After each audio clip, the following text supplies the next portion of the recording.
नमस्कार। इस वीडियो में चौथ माता की कहानी सुना रही हूँ, जो कि मेरी सासू माँ सुनाया करती। सफ़ेद तिल और जो हाथ में लेते हैं और अपना करवा पानी का भर कर रखते हैं। करवे पर सास के लिए सूट या अपनी श्रद्धा के अनुसार पैसे भी रख सकते हैं। करवे पर स्वास्तिक और चौथ माता बनाते हैं।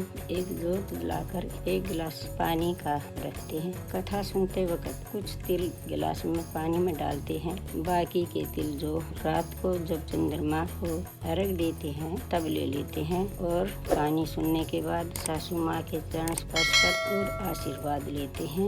उसके बाद गिलास का पानी सूर्य को देकर चाय वगैरह पी लेते हैं। रात को चांद देखकर और करवे का पानी तथा तिल जो चांद को अर्घ देकर खाना खा लेना चाहिए। तो कथा शुरू करते हैं। 7 भाइयों की एक बहन थी जिसका नाम था बीरा। बीरा बड़ी हुई तो एक राजा के लड़के के साथ शादी हो गई। बीरा भी राजा की लड़की थी। शादी के बाद बीरा ने करवा चौथ का व्रत रखा, जो कि शादी के बाद पहला व्रत अपने मायके में करने का रिवाज है। 7 भाभीियों ने व्रत रखा और बीरा ने भी। पहले जमाने में मैं कसीदा काटती थी लड़कियां। सारे दिन बीरा कसीदा काटती रही और भाभीनों ने अपना नहाना धोना किया और आराम से व्रत किया। बीरा की माँ ने खाना बनाया। शाम को सभी भाई आए। माँ ने उनके लिए भोजन परोसा तो भाई कहने लगे कि बहन से पहले हमने कभी खाना नहीं खाया। पहले बहन भोजन खाएगी, उसके बाद हम भोजन खाएंगे। उनकी माँ ने अपने बेटों से कहा कि बेटा, आज बीरा का व्रत है और वह चांद निकलने के बाद खाना खाएगी।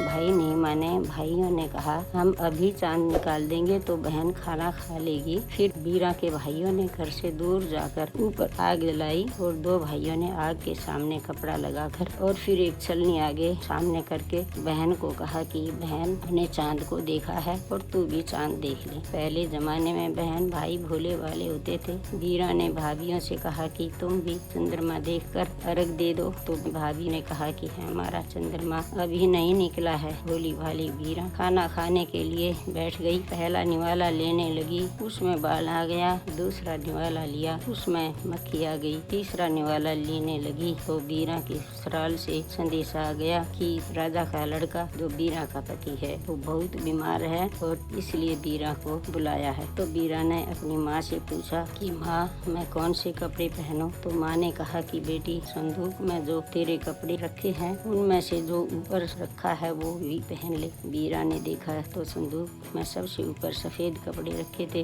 बीरा ने वे कपड़े पहन लिए तो उसकी माँ ने कुछ रुपए दिए और कहा कि बेटी, तेरे रास्ते में जो झाड़ वो जुड़े आए उन सब में 1-1 रुपया रखती जाइए और जो बड़ी शानी मिले चरण स्पर्श कर आशीर्वाद लिए। घर जाकर देखा तो बीरा का पति बहुत बीमार था। देखकर बीरा ने सोचा कि जरूर मेरा व्रत भंग हुआ है, इसलिए इनकी ये दशा हुई है। बीरा की सास ने कहा कि इसके पास बैठकर इसकी सेवा कर। तो वह अपने पति की सेवा करने में दिन रात लगी रहती और उसके पति के शरीर में सुई चुभी हुई थी, क्योंकि व्रत में बीरा ने सुई से कसीदा निकाला था। सुई निकालते निकालते हुए 1 साल बीत गया। फिर करवा चौथ का व्रत आया तो बाहर गली में करवे बेचने वाली आ गई। तो बीरा ने सोचा कि मैं करवे लेकर आऊं तो सब देखेंगे। तो बीरा ने अपने कपड़े उतार कर दासी के कपड़े पहन लिए और दासी को कहा कि तू इनके पास बैठ जा। दासी चालाक थी, उसने रानी वाले कपड़े पहन लिए और राजा का लड़का जो बीरा का पति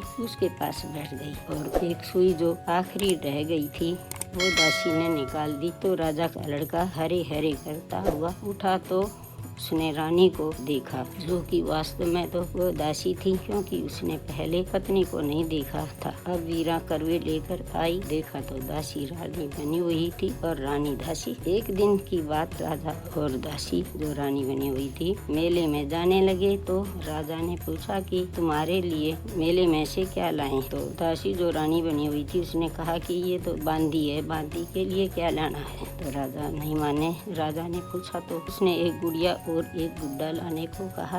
राजा एक गुड़िया और एक गुड्डा लाकर उसको दे दिया। तो रोज रात को सोते वक्त कहती, सुन मेरे गुड्डे, सुन मेरी गुड़िया, जो रानी थी वो दासी हुई, जो दासी थी वो रानी हुई। एक दिन राजा ने कहा, ये रोज रोज कुछ बोलती है, मैं आज इसकी बात सुनूंगा। तो जो दासी रानी बनी थी बोली, क्या सुनना है, ये बांदी है, कुछ कहती होगी। तो राजा ने उसकी बात नहीं मानी और जो रानी से दासी बनी थी उसको अपने पास बुलाया और पूछा कि तुम रात को क्या बोलती हो। तो वीरा ने अपनी सारी बात राजा को बताई कि इस तरह दासी को मैंने तुम्हारे पास बताया था, अपनी सारी बातें बीती हुई बताई। तो मैं सोती हुई सारी बातें गुड्डे गुड़िया से करती हूँ। तो उसके बाद राजा ने उस दासी को घर से निकाल दिया और वीरा और उसका पति सुख से रहने लगे। बच्चे हो गए। वीरा की सासू को पता लगा, वो भी आई और अपनी बहू को आशीर्वाद दिया। ये कहानी है, पहले आई कि ऐसी किसी को मत आइयो, पीछे आई वो सबको आइयो। चौथ माता की जय।